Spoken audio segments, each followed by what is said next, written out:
It's my absolute pleasure to welcome everyone to the first roundtable from our Uses of Oracy conference. So in this roundtable, it is my pleasure and privilege to introduce to you three stellar education celebrities from the world of Oracy education. We've got Becky Earnshaw, Sarah Lambert, and Ian Cushing. So you're in for a treat for the next hour. We're going to be answering the question, Oracy, what more can be done? I'm not sure we're going to fully answer that question in just 1 hour, but we're going to make a really good stab at it. I'm going to ask each of the panelists now to give you a short introduction to who they are, because I think they can do it better in their words than I can in mine. So let's do this alphabetically. We'll go Becky, Ian, Sarah. Hello, everybody. Great to be here. I'm Becky Earnshaw. I'm Chief Executive of Voice 21. Voice 21 was set up about 6 years ago as a charity in order to spread the word about Oracy, I guess, across the country, campaign for it to be given greater status within our education system, and support schools up and down the country to make Oracy a bigger part of their curriculum and practice. Fantastic, thank you. And Becky, if people wanted to tweet during this roundtable, yes, what Twitter handle should they use for you? So I'm at Becky, and you'll notice that I spell it B-E-C-C-Y just to be awkward. And I think it's B21 or Voice 21. I can't remember now. So okay, so maybe once you change at Becky B, hopefully and then it'll be a 21 somewhere. I don't think there's a Becky with a similar one, so hopefully you'll find me. And then also there's also at Voice 21 Oracy, which would be great if you could bring them in, because I know there's plenty of people on my team watching and who sure will be retweeting and posting comments too. Fantastic. So somebody who knows those Twitter handles could put them in chat, and then people can be tweeting when they are interested in all of the information that people are getting from Becky. And the hashtag for today's event is hashtag Uses of Oracy. Great. So let's go to Ian next, please. Thanks, Arlene, and thanks for that lovely introduction. I'm not quite sure I describe myself as an educational celebrity, but I'll give it my best shot today. It's really nice to be here. So my name's Dr. Ian Cushing, and I'm a senior lecturer in the Faculty of Education at Edge Hill University, and my work looks at language and inequality in schools. And I have a particular interest in the policing of young people's language, especially around issues of power and social class and race, and how that's linked to education policy, both historically and in contemporary discourses as well. And my Twitter handle, I'm just going to put into the chat right there. Excellent. So for people who are watching this back, Ian's Twitter handle is Ian, I-A-N _Cushing. Fantastic. Thank you. And let's move on now to Sarah. Hi, I'm Sarah Lambert. I am a teacher at Dubai College in the UAE, and I'm a specialist leader in education focusing on Oracy and Harkness. And Harkness was my research at a master's level, and I established the Dubai Oracy Hub probably about a year ago now. It was when the lockdown first hit. And we decided that actually using and utilizing platforms like this, the online professional network, and being able to actually enjoy professional development from the comfort of your sofa. So yes, the Oracy Hub, Dubai Oracy Hub is kind of my other wing with the Oracy work, but I'm an English teacher by day, a bit of Latin, a bit of HPQ and EPQ. So very much Oracy on the ground rather than the academic and kind of the charity wider reach that Becky has with Voice 21. That's fantastic. Thank you so much, Sarah. And if people wanted to follow you on Twitter, what is your Twitter handle? I think you're on mute. It automatically did that. At Sarah Lambert 81 is my personal Twitter handle, and at _Oracy Hub for the regional Oracy work. That's great. Thank you so much. And it's really valuable having your input, Sarah, both as a practitioner, as you say, on the ground, and for that international perspective for our first roundtable today. Great. And interesting that Sarah mentioned that she is a teacher of Latin. I am a classicist. So I am bringing a kind of classical, rhetorical perspective to Oracy. My research looks at critical skills developed through the study of classical rhetoric, citizenship, education, and the intersection of education and public policy. So I'm going to start with our first question. I'm going to just launch right in. Oracy is a term which is understood differently by almost every different individual in this sphere of education. So I would love to hear from each of you. What does Oracy mean to you?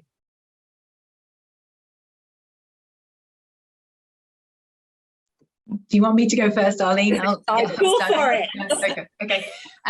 So it's really interesting. You're right. And at the All Party Parliamentary Group, we received loads of submissions, well over 150 submissions, and a lot of them spent a lot of time just trying to define Oracy, and there was a huge amount of discussion and debate about that, both within the group and more broadly. And a lot of books around Oracy, you'll see the first chapter is always a kind of what is Oracy, and then a bit of debate around all of that. So I know people have very strong and particular views about this, but at Voice 21, we define Oracy as learning through and learning to talk.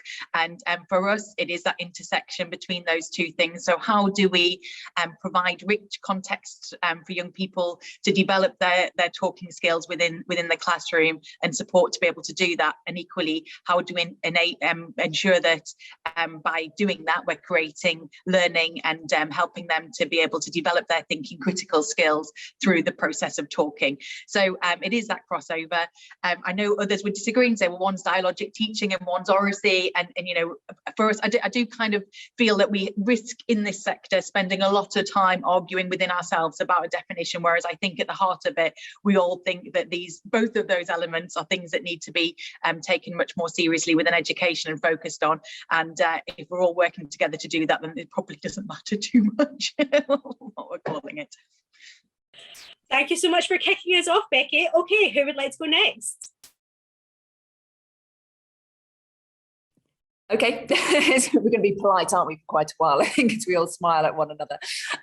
So, you know, I think obviously we're heavily influenced. The work we're doing at Dubai College at the moment in Key Stage 3 is very much driven by the work we've done with Voice 21. So, you know, Becky's point there of the intersection of learning to talk and through talk is very much kind of how we're driving Oracy lower down in the school. But to give a slightly different take, when we first started our Oracy journey, it was a couple of years ago now, probably 4 almost, when we were actually, Harkness was how we first started promoting and improving the Oracy in our older students.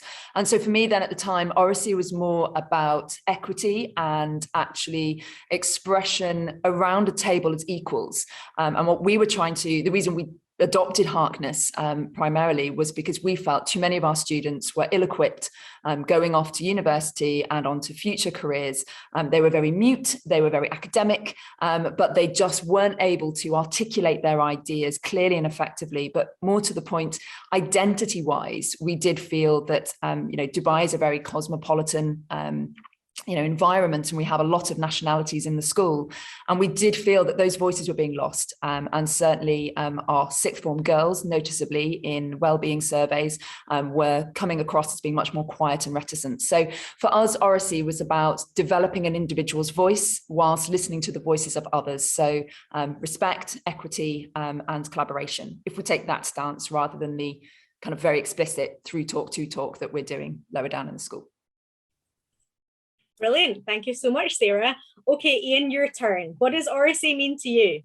Cool. Thanks, Arlene. Yeah, I'd absolutely agree with Becky and Sarah's point. I think they're brilliant. I think for me, Oracy and kind of Oracy education is really about giving young people the kind of space and opportunities to use their home language practices without the fear of their speech being policed or silenced or stigmatized, or perhaps labeled as words like broken, for example, in some kind of other way.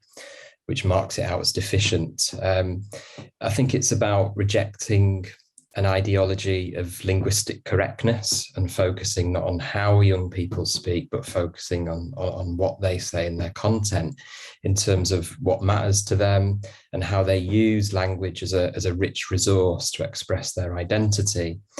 So Oracy is about recognizing that young people show incredible linguistic creativity and dexterity. And some of my own work, along with other brilliant people working in Oracy, like Julia Snell, who I know is also involved in this conference.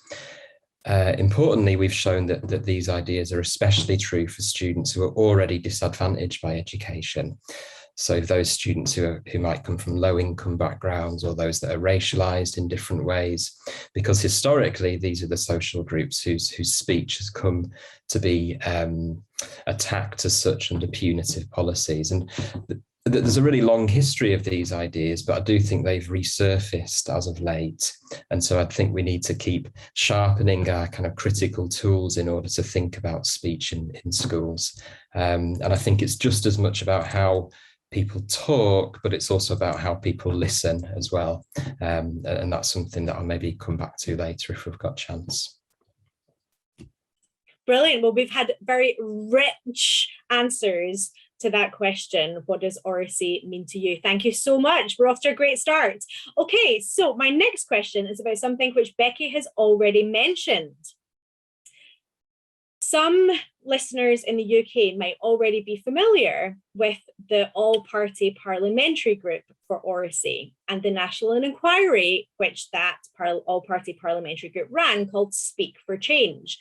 Those people outside the UK might not be so familiar with that inquiry, which was a fairly long inquiry, which received a lot of submissions, and the final report, which was published in April 2021. So I think it would be helpful to hear from you now.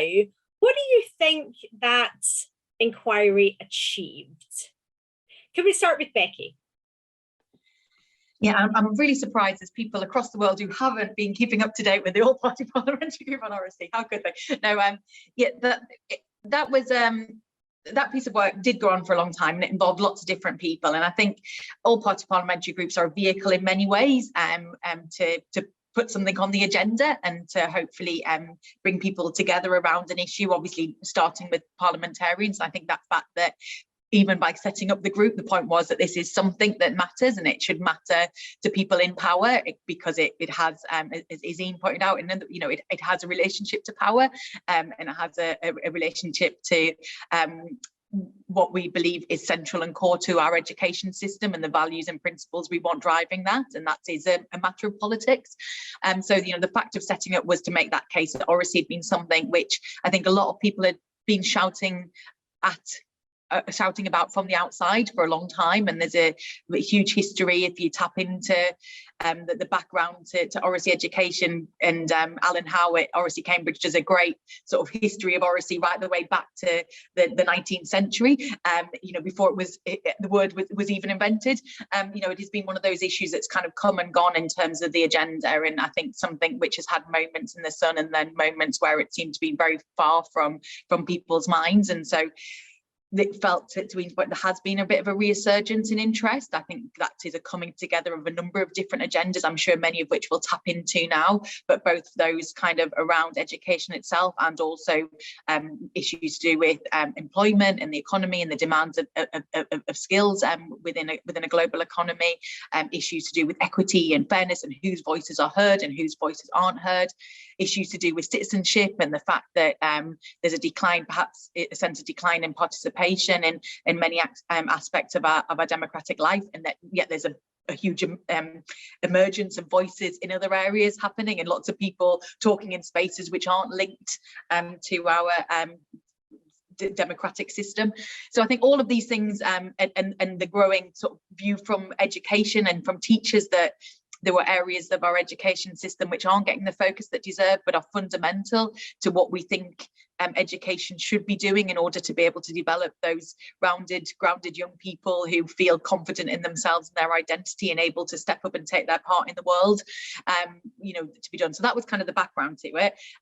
In doing that, it was a very wide remit because of all of those different drivers, and that meant that we had a huge range of evidence coming in. So the final report is quite lengthy for a startup, and we were lucky to be able to do, through support from Arlene and others, some independent research that really helped to deep dive into areas that we thought were of particular interest in terms of both the current provision of Oracy education and how unequal that is, and how it very much is skewed towards more advantaged areas, and particularly young people in the independent sector, and then also the kind of value that's placed on that and the perceived value from different people. And so I think what we got out of it was a consensus, unsurprisingly, perhaps from all of those people, that this was something that deserved attention, and a consensus that there was something that can be done. And the start of this session is what more can be done. I think there was a sense that a lot more can be done, and a lot of that isn't about just what happens in the halls of in the corridors of Whitehall, or in the DFE. Actually, a lot of it's about what happens on the ground. So we were able to hear from brilliant teachers like Sarah and others who were doing amazing things within their schools, and were able to show what can be done within the current system, and what was able to be achieved despite some of the pressures that schools feel and some of the restrictions that teachers felt.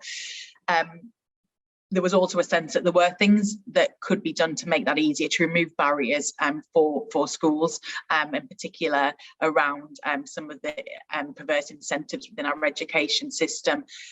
Some of the sense that all that is valued is what's measurable, and therefore that leads us down particular rabbit holes in terms of teachers putting verbal feedback stamps on bits of work, because actually the conversation is perceived to have no value in itself unless it's stamped as having so, or some of the issues that Ian raised around space for more open exploratory talk, and for young people to be able to express themselves and identity be squeezed out, and that talk is only for rehearsal of written work, that doesn't have a value in itself in terms of young people discussing and debating ideas. Where we got to is a set of recommendations. I think at the principal level set out a vision for education, which is one that embraces Oracy and that recognises its place as a central part of our education system for all of those other reasons. And then some really practical things which were about increasing teacher training, increasing the guidance that's provided from the department around what an education that does fully engage Oracy could look like within the current system, and then the kind of call on lots of different agents within the system like Ofsted and others to recognise the value of Oracy and for that to be part of what they do. In terms of impact, I think it's early days.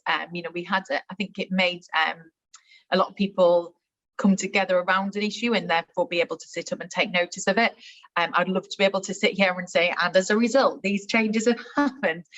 If I'm honest, there has been lots of bits of things that you can draw lines between and say, I think maybe we influenced that, this bit of guidance coming out of the department, or this call for involvement in an MPQH or whatever it is.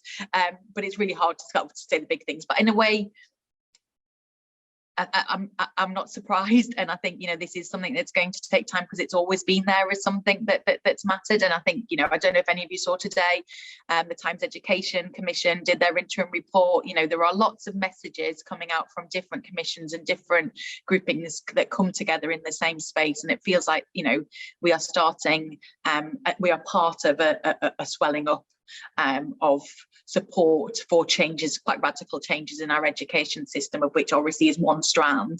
And I think as that momentum starts to build, we'll be able to further push the messages.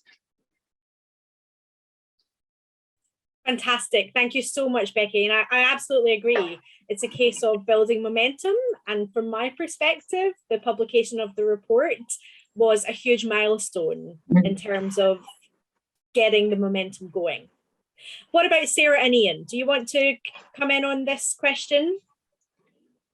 Yeah, I'm happy to. I mean, I think obviously watching more from a distance, for me, it was just, the report, as you said, has started momentum because it's actually unified a number of voices. But it's kind of it enabled, certainly from kind of us so many miles away, to actually almost evidence what we feel and what we think, but that kind of, it's not just the vacuum of our voices in our school, just a few of us, or it's not just the voice of Voice 21. It's not just what's, Speaking Citizens Project saying, actually, this is more collective. And then the range of voices, I think, was the powerful thing, that, it was kind of such a broad spectrum of educators, charities, commissions, schools, and students and pupils. I think it was just such a lovely collation of, as Becky said, a message that has been circling for a while. And I think the current political and social unrest that we're seeing globally really is kind of helping to swell this fact that actually people need to be articulate in order to challenge kind of views we disagree with. I mean, we're back to our democratic principles, which, the report, obviously, being a parliamentary driven report, it kind of, that's its core. But we're right back to rhetoric and, kind of our classical origins, aren't we? That this is the chance for people to be heard. And at the moment, the wrong voices are dominating necessarily.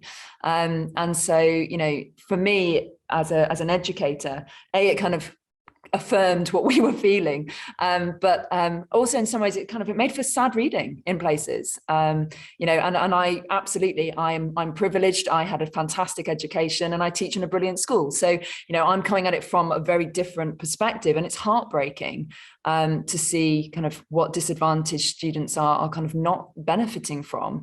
But we see that even here in Dubai, that actually a lot of our primary schools, I mean, there are so many curricula here in Dubai, and students where it's not championed, and they do rote learn, and they do just sit there in silence and work. And that is a norm for a number of schools out here. And that's heartbreaking too, that these students from quite diverse ethnicities are not finding a voice in a world that's dominated by a minority, and skin color comes into that. So, for me, that kind of giving the voices and kind of realizing that, this is something that does need addressing. But, the recommendations are brilliant. You read through them, you're like, yes.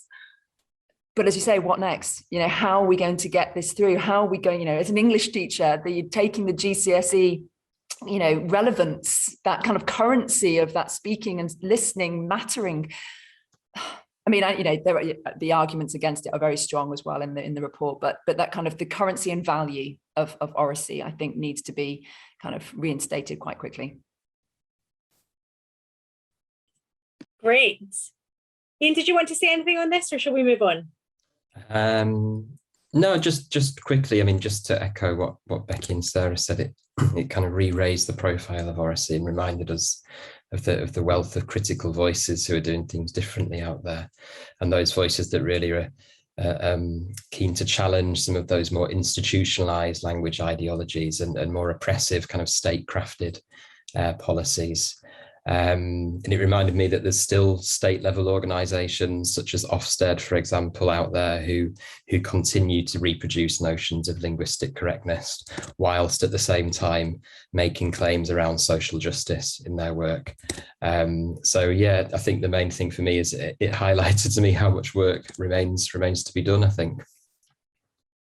Brilliant. Well, Sarah, you talked about the spectrum of educational views, and Ian, you've talked about some critical voices, and this leads us on really nicely to the next question I have for you, and that is, to what extent do you think that Oracy is caught in the traditional versus progressive crossfire in educational debates?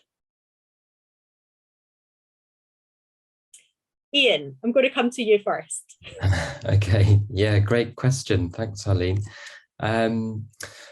Okay, so I think for me, first of all, it's really important to emphasize the fact that these labels of traditional and progressive are perhaps not quite as clear dichotomies as some people would like to make out, and that I suppose they're often used as a kind of distraction from other structural and more important forces in education. And the notions of traditional and progressive ideas of pedagogy or curricula or whatever are rooted in ideologies, so beliefs about what counts as good or bad or legitimate or acceptable and so on. And if we think about language and talk as part of those beliefs, then I suppose one of the most obvious realizations of this is in relation to so-called standard English, and how ideologies around standard English have historically been associated with people who occupy positions of social power, especially in terms of their class and their gender and their able-bodiedness and their race. And I guess sometimes standardized English is typically thought of as being more aligned with traditional or so-called traditional models of education. But some of my own recent work has shown that actually that school language policies, whatever the type of nature of school, are often guilty of reproducing these quite traditional ideas about standard English and standard language ideologies, where standard English gets used as a sort of proxy for high quality talk, and where students and staff might be expected to use standard English at all times and so on.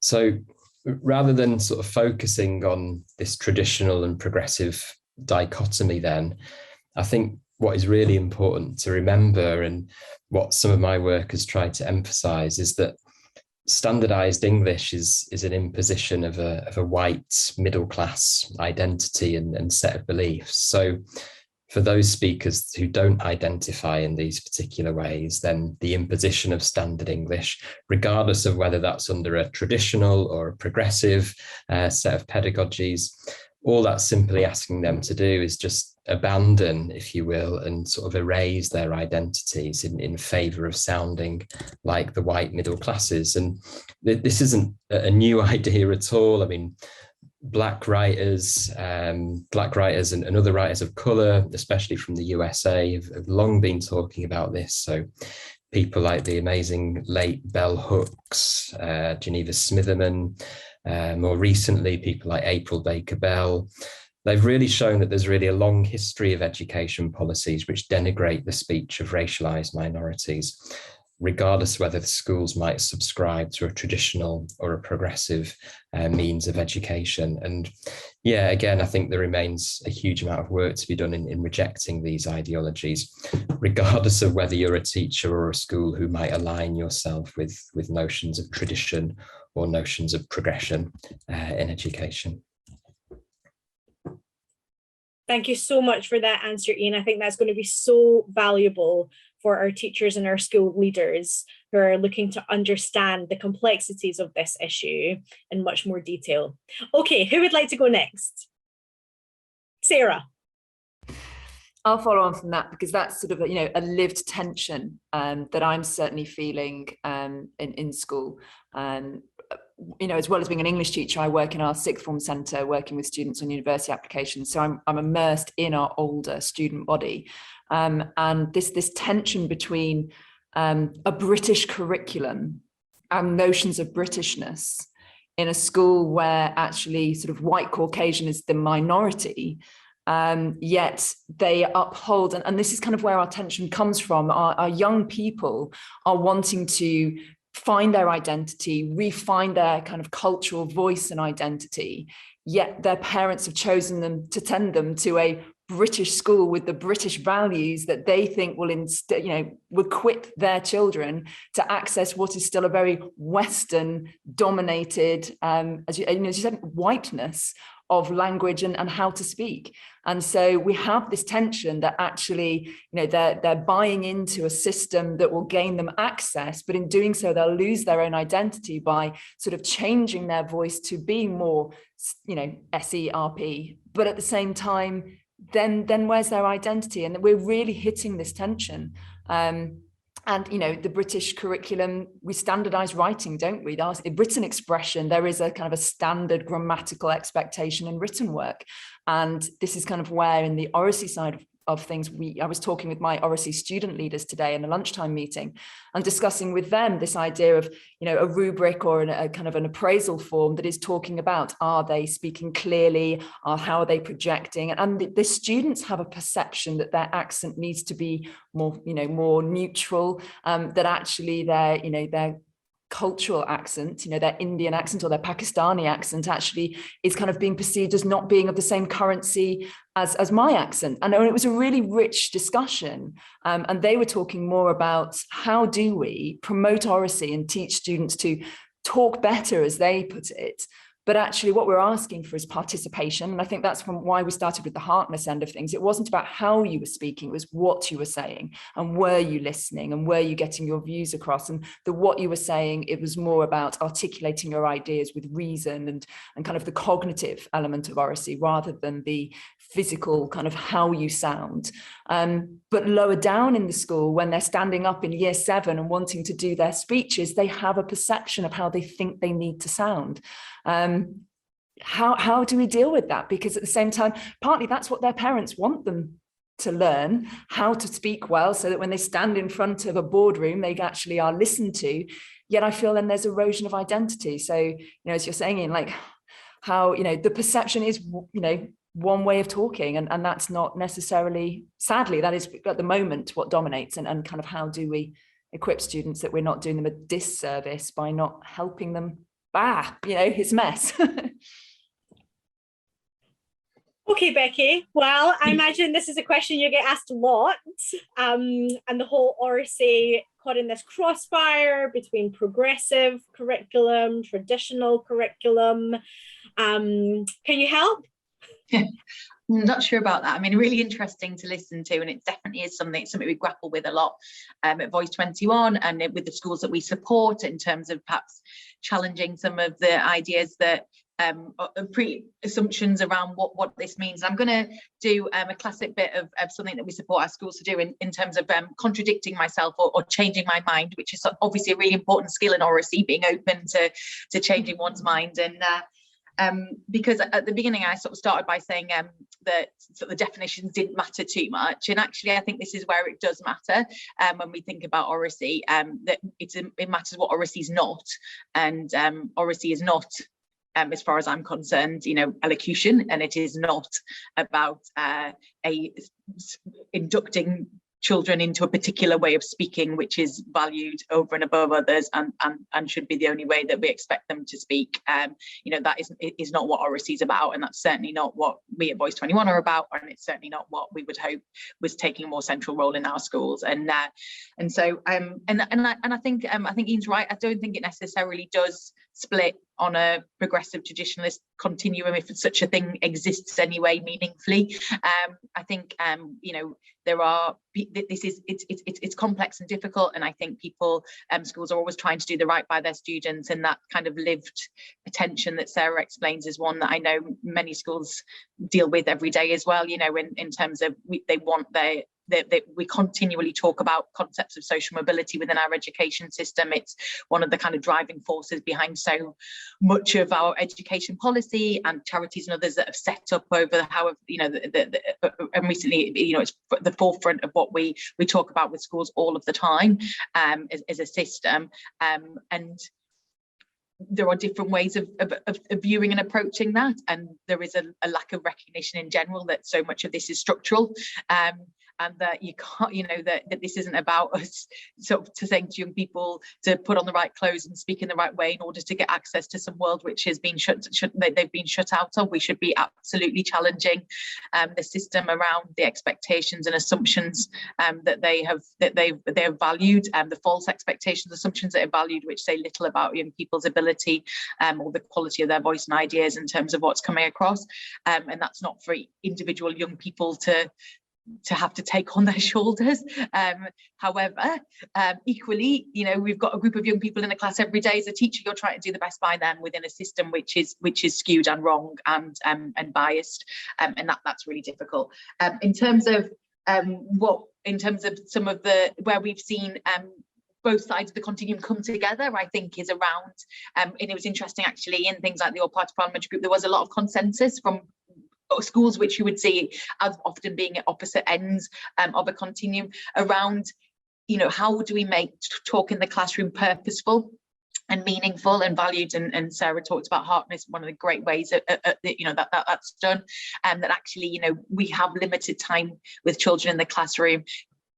Oracy can sometimes be viewed as something which is really time consuming and difficult by really thinking through those opportunities for talking, making them rich and purposeful, that can have huge benefits in terms of young people's ability to develop their own voice and their ideas and thoughts, but also in terms of the learning that happens. And that seems to be something that everybody within the system wants to make the most of. How can we, can we ensure that what we do is valued and valuable, and that talk can be part of that too, and that we don't kind of undervalue that in terms of young people's voices and they say, or the time that we spend on talk. And so I think there are lots of places where that can come together.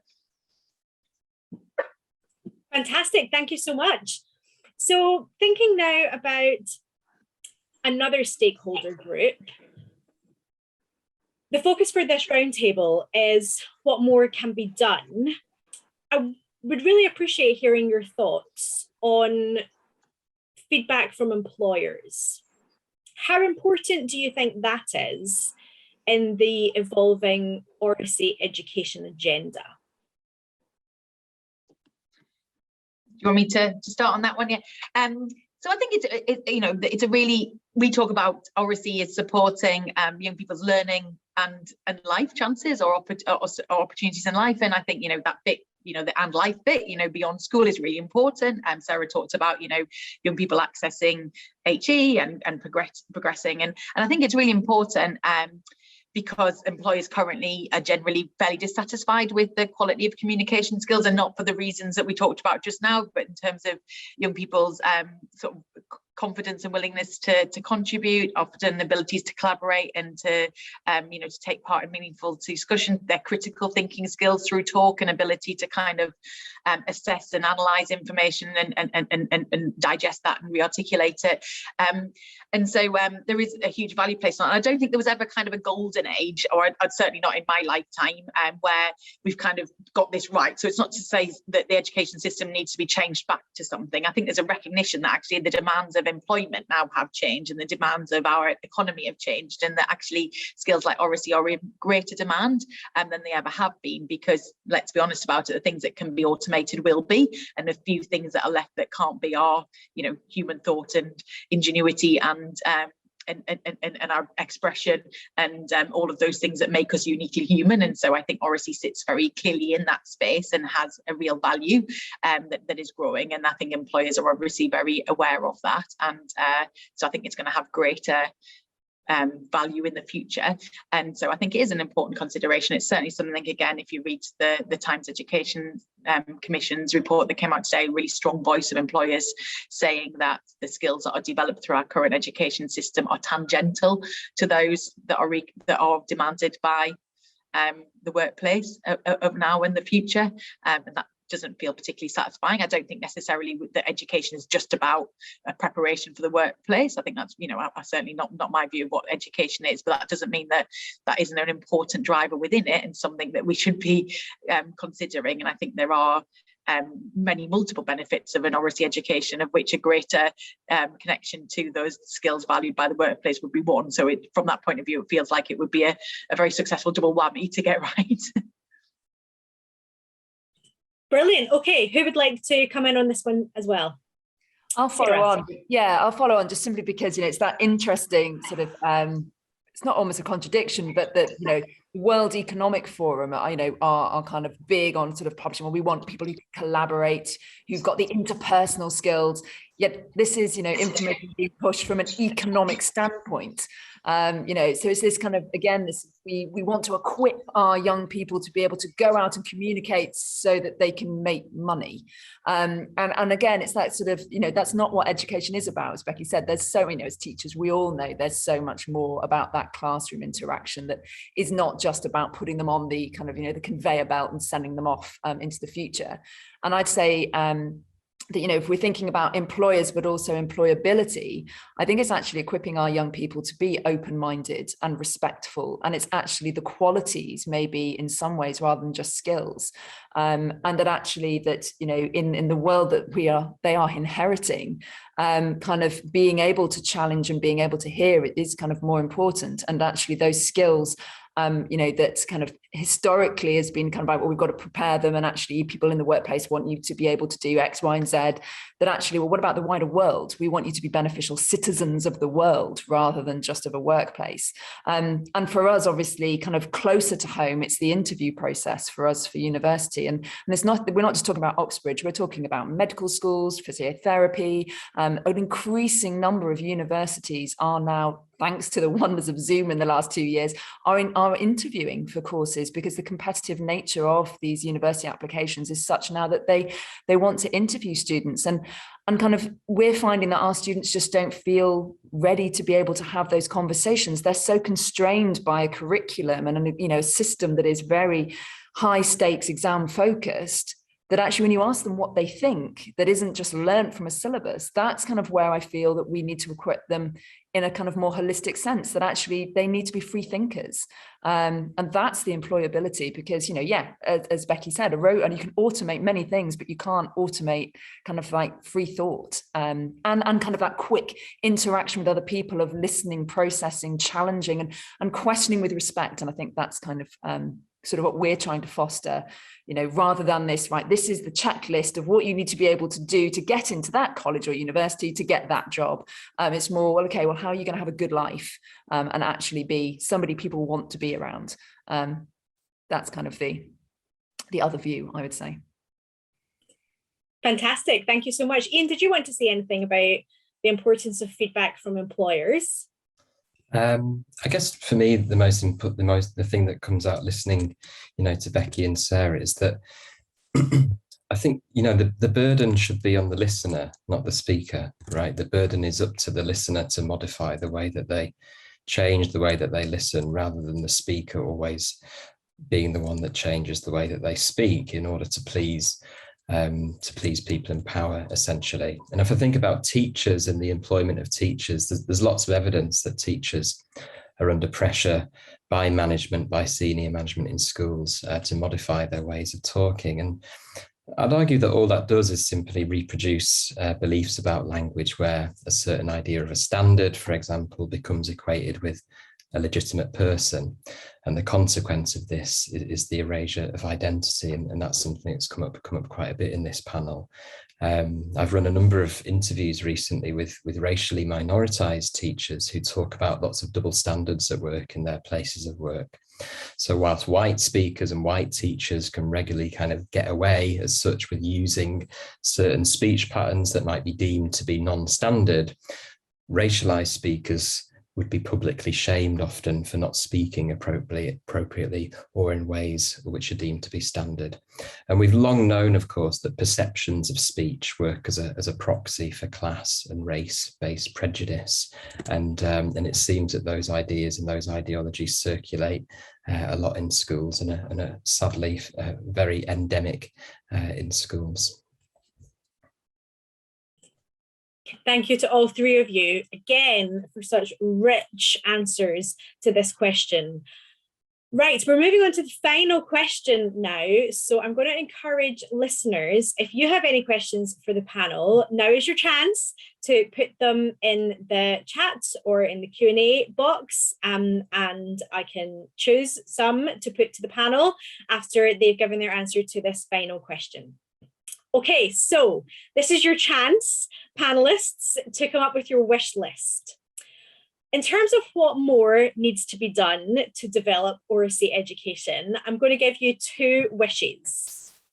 One, strategic, what more needs to be done to develop Oracy education, in your opinion, and one, operational. What innovations would you like to see in Oracy education going forward? Let's start with Sarah. Okay. I think I'll move away. I think we've said quite a few wishes in our discussion, actually, of kind of the ideal world, the utopian kind of Oracy world that we'd like. But thinking strategically, I think kind of sort of, yeah, I think for us, and certainly as a teacher on the ground, I'll do it from that perspective, because then you can get different views on the strategy. But for me, I think it's about right back to the beginning, when we were talking about what we said about kind of what Oracy meant to us, and as Ian kind of said, the opportunities, giving opportunities. So strategically, what we're trying to do at school, as we now design and kind of build, we're in a cycle in Dubai. After a certain number of years, 40 years, you have to replace buildings, and because they kind of start crumbling in the heat. So we are rejuvenating our site, which gives us an opportunity to think about the actual structural setup and how that can kind of match our visions and views and values.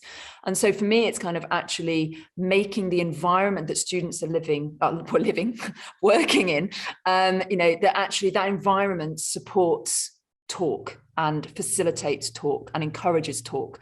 And it doesn't have to be, building a new building. It's just literally within your own classroom, thinking about how the students are seated, what opportunities are they being given to actually collaborate face to face.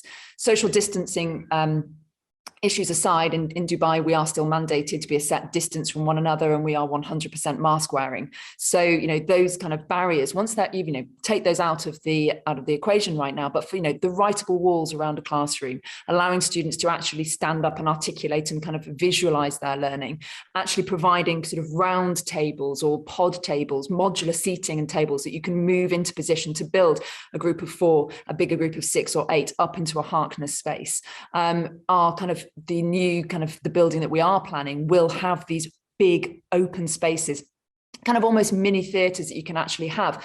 Giving a speech, you've actually got a bank of people sitting in front of you, little small areas where actually students can talk intimately, more publicly, but also to be able to sit around a table, and kind of the Harkness sort of thread is sort of building through the school. And that idea of being unified as equals around a table, no one's head of the table, just kind of that sort of, that equity. And if you can kind of strategically factor that in and get away from the rows that were kind of forced upon us here in the UAE with the social distancing and not being allowed to face one another, and the, kind of the limitations we currently have, the students this lunchtime were crying out to be back in facing one another and actually being able to talk to one another in that way, which we currently can't really do. So for me, strategically, it's about making the environment support talk and how we can kind of facilitate that. On a kind of the operational sort of how we, kind of using that talk, for me, it's back to value and valuing kind of Oracy. Personally, as an English teacher, kind of giving it that sort of that weight and that credibility. And that's not just about the GCSE spoken element. For me, what I've been trialing with my year 9s, so that's age 13, 14, is that rather than writing about a poem, they just record a voice recording on their device. So it's not a video, it's not kind of face-to-face pressure. In their own time, in their personal space, they can just talk to me about the poem, and it's a content-based assessment. So why not value talk instead of writing for that? I'm not assessing their grammar, I'm not assessing their spelling, I'm just listening to their ideas and thoughts. And for me, until we get to that point where actually, and getting our staff into that mindset as well, that actually it doesn't have to be about setting another written assignment, that actually talk has the same value and currency. We assess PhDs with a Viva, yet we force our kind of students at school to be assessed through an exam and written work. And I do just feel that, at the HPQ and EPQ level, we make all of our students deliver a presentation because we feel that's when we hear their real passion come through rather than just in a piece of writing. So for me, on that kind of operational side, it's actually let's give some value and currency to oral, to talking about things. And that matters just as much as kind of written assessment. Fabulous, thank you. Okay, let's go to Ian next. Thanks, Aline. Yeah, thank you, Sarah. Brilliant. I definitely agree. I mean, for me, I think one really easy win for teachers in terms of an operational goal is to start interrogating their own listening practices rather than interrogating the speaking practices of their students. And I was putting these things in the chat and having a really interesting discussion with Kirk. And I think it's about small shifts in ideologies and stances, which have huge implications for what you actually do in the classroom. So Oracy, yes, it's about speaking skills, but I'd argue it's actually more about listening skills. So much discourse within education is concerned with how young people are kind of failing to speak properly, right? But all this does is simply reproduce discourses of kind of deficit, which are located within the speech of young people. And so we need to stop asking young people to modify the way that they speak, and instead insist that teachers modify the way that they listen. And in terms of a kind of longer, more structural, strategic goal, I'd like to see much more of a commitment of change from more powerful state-level organisations. And one really good example of this is Ofsted. And I think we've known for a long time that schools do things because they catch on to what they think Ofsted are looking or indeed listening out for. So for some recent work that me and Julia Sneller are just about to publish, we looked at Ofsted's role as institutional language police over the last 150 years or so. And what we found was that they've consistently made negative and evaluative judgments about speech in schools. And then because of that, schools then come to reproduce those ideologies in their own practice because they internalize what they think Ofsted are looking and listening out for. And so the ideology is fed from the top down, from the state, and comes to be reproduced in schools simply because of the institutional power that people like Ofsted hold. So I would like to see more of a commitment from those more powerful organizations within schools. And commitments in ways that are truly committed to social justice. And that is about a redistribution of power rather than simply asking students to talk or speak in ways that align with the white middle classes. Okay, thank you very much, Ian. And I want to thank you particularly for the work that you and Julia and colleagues are doing, because it is so important and so insightful and should be read by everyone. So we will definitely retweet whenever your latest publication is available for reading. Great, thank you so much. And moving now to Becky. Yeah, I'm going to sort of flip Sarah's answers to strategic and operational sort of on the head and say that strategically, I would love us to look at our assessment system at a strategic national level. You know, I think there's, and I know there's lots of other people making that call too, so it's not very novel, but it's a reality that you know, is our assessment system fit for purpose in any way in terms of what we value within our education system, or what we want to enable and support young people to be able to do, achieve at the end of their time in education. And I think within that, the current system, the spaces to be able to recognise and put value on something like Oracy are very limited. And so I think that, you know, we can add little bits on. We could make the current assessment for Oracy in the spoken language element of the GCSE back counting, whatever, but I still don't feel that's very satisfactory. I'd like for something more radical, rethink of the way that we assess the skills and knowledge and understanding that we want young people to have. I would, you know, there's a lot of work happening now through the Rethinking Assessment group. I know if you read the Forgotten Third report that came out of ASCL, there's talk then about what would a really meaningful English qualification look like. And that has a real call for a much bigger aspect of Oracy within that as a really central point of that. So a radical rethink of our education system, which places Oracy in the status it deserves within it in terms of assessment at a strategic level. Voice 21 are also sort of trying in our own way to try a little bit. So we're doing a project this year on looking at comparative judgment methods in terms of Oracy and what that can help us to understand in terms of what good exploratory and presentational talk might look like. And so lots of different little bits of experiments going, but I think it needs to happen at a real national strategic level.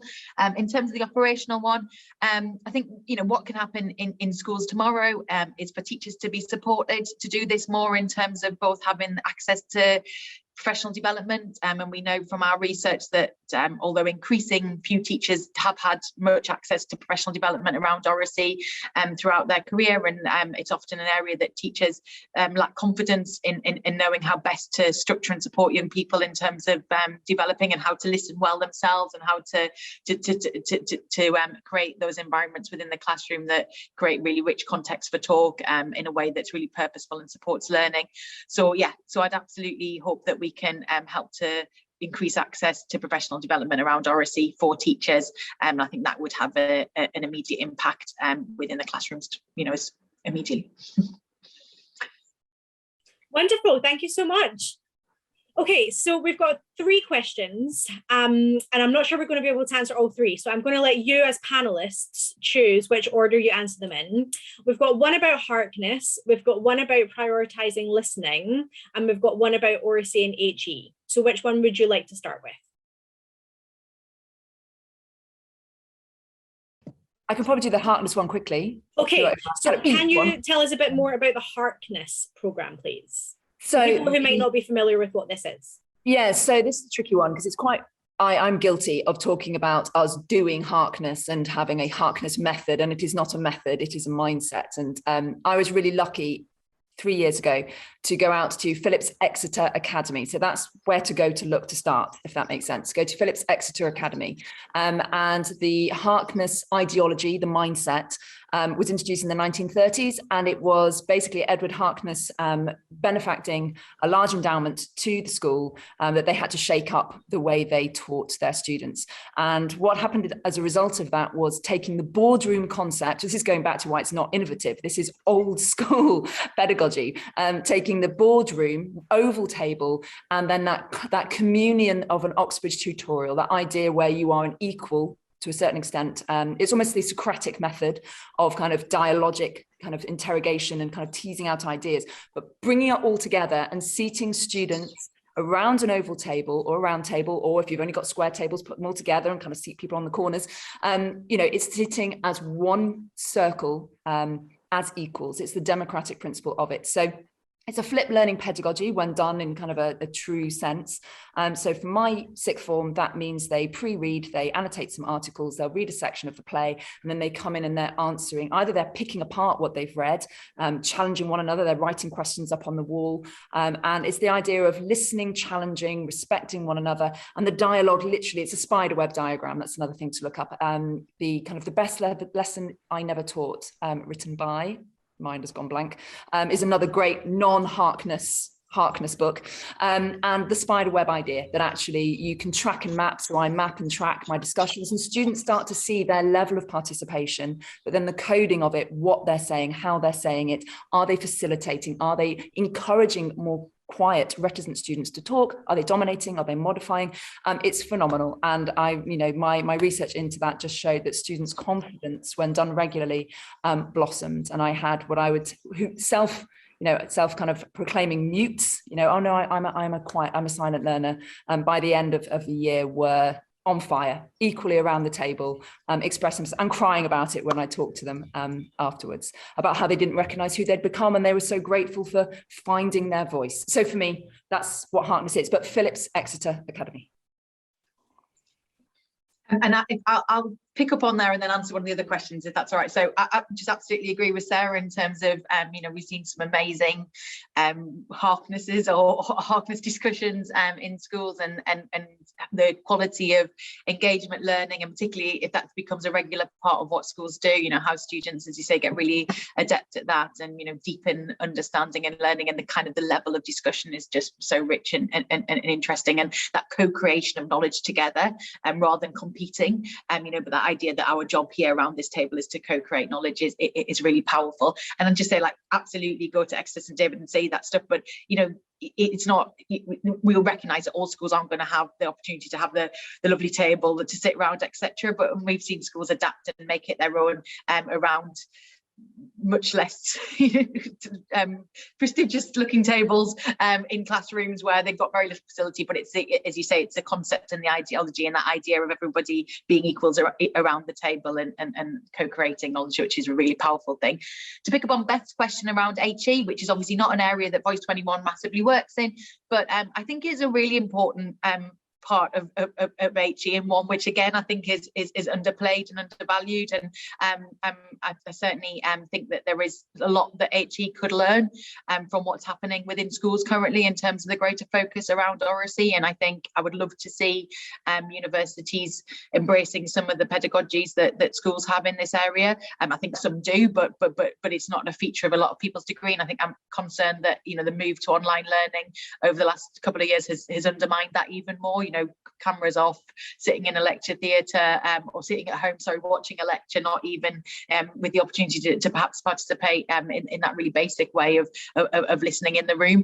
And I think, you know, there are examples of a lot of young people who've gone to university and felt very found that their willingness, ability or opportunity to participate has been very challenging, and something which has made them not belong and not feel part of their university experience. And I think if we're really serious about widening participation, that's something that we need to address. I think that, you know, all of the issues that were raised around schools apply equally at university level, and we want universities to be a home of critical voices, of discussion, of debate, of lively ideas being exchanged. And I think, you know, a focus around Oracy in HE would help to achieve that in a way that perhaps isn't happening as much as we'd like now. I don't know, Ian, you're much closer to that agenda than me, so I'd be interested to know if that's your sense too. Yes, Ian, could you give us a 30-second soundbite on this? Yeah, definitely. I mean, the problems definitely run deep within higher education, especially for students who might get construed as kind of speaking English in ways which have long been described as broken or improper or incorrect, for example. And of course, within higher education, we still see these power imbalances between teachers or lecturers or professors and students. And arguably those power imbalances are even more exacerbated within higher education. So, yeah. Wonderful, thank you.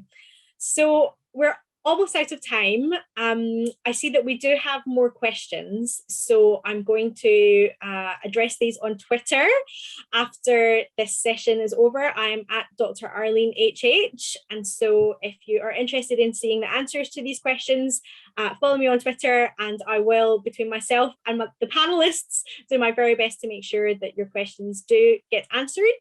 And it just remains for me to say thank you very much again to Becky, to Ian, and to Sarah for your wonderful answers to our roundtable this afternoon on Oracy, What More Can Be Done.